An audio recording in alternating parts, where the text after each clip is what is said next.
What's going on, everyone, and welcome back to the Future Strategy Gaming channel. As always, I'm Drew, and with the normal raids releasing and Savage raids coming out on January 4th, I wanted to go over how the raid loot works for those of you who may be new to the game, maybe new to raiding content in general, or you could just use a refresher. Now, to preface, the loot rules can be a bit confusing at times, so allow me to do my best to make it easier for you to understand. So Pandaemonium is going to be the raid, and Asphodelos is going to be the first tier, if you will. Now there's going to be 3 tiers, 4 bosses in each of those tiers. Now in normal, each of these bosses drop a different variety of tokens depending on the boss that you kill. These tokens can be redeemed for any job. Now in more normal mode, you will win 1 token per boss per week.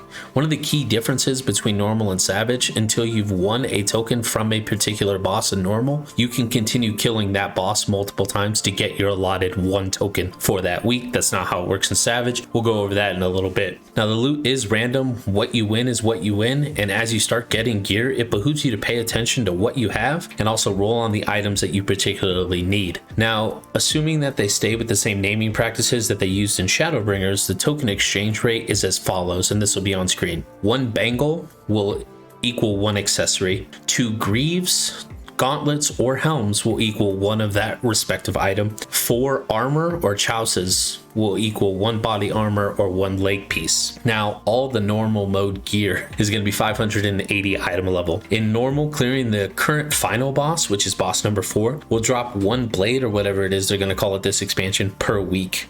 If they stick to how it went in Shadowbringers, it's going to take you 7 blades or swords or whatever, plus the new Tomestones of Astronomy that are going to be used as totems, so to speak, that you purchase in Rods at Han to create a weapon. Now, like I said, Savage has a completely different set of rules. When patch 6.05 drops, that's going to be the above mentioned Tomestones of Astronomy when they release, and they're more than likely going to stick to the same formula of having the weekly cap of 450. Now, gear bought with the use of these Tomestones will have a base item level of 590. Also dropping in 6.05 is going to be the new crafted gear. This will have a base of 580, so if you intend to push Savage but you didn't get a particular slot to 580, you can use these crafted items to kind of fill in the gaps.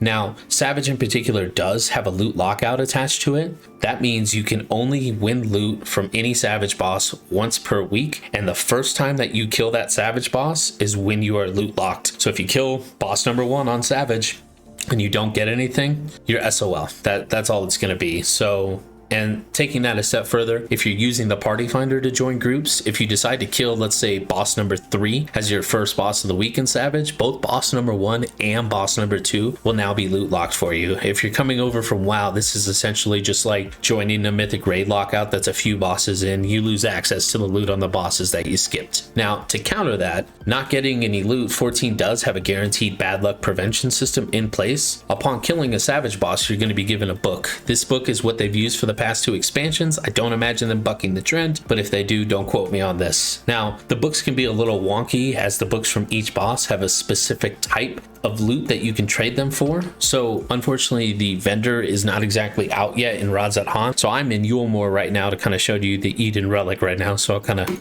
click over here. We're going to start with the first one, so that'll be Eden's Gate. For boss number 1, you're going to need 4 books to turn in for 1 accessory. So these are the accessories down here. As you can see, it's 4 of the book that it would have given you right there. Now for boss number 2, you're going to need to turn in 6 books for either 1 head, 1 hand, or 1 boots, greaves, feet tokens, if you will. So that's going to be 6 of that book. Now for boss number 3, as you can see here, for the legs, it's going to be 8 books. So essentially you can go 2 full months if you don't happen to get loot from that boss, but you're guaranteed to get it after at least those 2 full months. And then lastly, if you kill boss number 4, you're going to need 8 tokens to either buy body tokens, so it's going to be those right there, or any of the weapons that go into that as well. Now, all of this armor is going to start at eye level 600. With the exception of the weapon, it's going to be 605. Now, while this might seem decently straightforward, here's where it gets a little convoluted. The second and third boss of Savage is going to drop additional items that will help you upgrade your Tomestone of Astronomy gear. So for boss number 2, an item called a coating, that's what they use in Shadowbringers, I don't know what they'll use, assuming they stick to that name,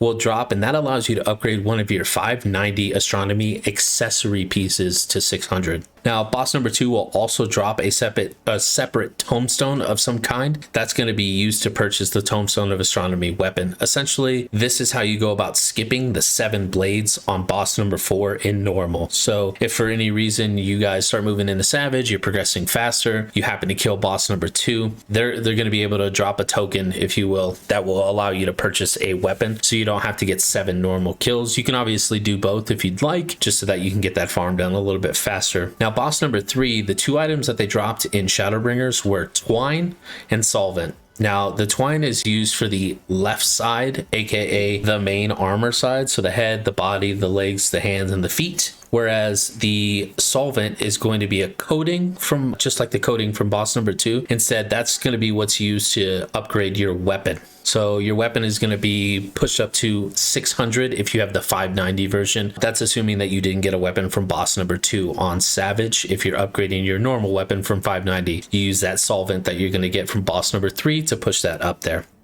Now, boss number 4 will drop one specific weapon, and what I mean by specific is it might be the red mage one, it could be one of the tanks, it could be any particular job. It's going to drop one of those when you kill it, but it's also going to drop one loot coffer, and that loot coffer is always going to be a weapon. So what's nice is if somebody needs the specific weapon, it doesn't feel like a waste, and then someone else can also get a weapon. If unfortunately it's something your static didn't bring, it's kind of going to an alt job for somebody else, and it's not exactly going to help you in that intermediate or immediate time, but you know, c'est la vie. And the reason I explained all this is that seems confusing as hell, right? Like, there's a lot going on there. So here's a TLDR version of how I figure this out. Bosses on normal and Savage will drop something. For Savage, it's going to be Tomestones, Coffers, and books.